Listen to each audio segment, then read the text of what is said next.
Assalamu alaikum, урматтуу биздин каналдын көрүүчүлөрү, жалпы мал чарба көрөрмандары, саламатсыздарбы? Бүгүн 13 октябрь 2025 жыл. Ушул экранда турган эки баш уй сатылат туугандар. Семиз 3 айдан бери жемде турат экен, достор. Бул уйлардын адреси Чүй облусу, Ала Мүдүн району, совхоз Ала Тоо жакта дачада экен. Село Көкжөр жакта туугандар.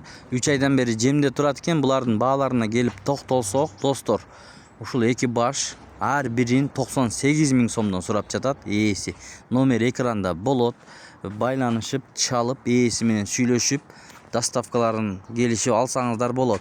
Жакын барып көрөм десеңиздер, ошол адрес боюнча барып алсаңыздар болот. 3 айдан бери жемде турат экен туугандар. Видеого лайк басып, каналга катталганды унутпаңыздар. Кимде ким алган болсо, буйруп насип кылсын демекчи. Баасы өтө жөндөүү экен. 98 000 сомдон сурап жатат, достор. Көрүңүздөр.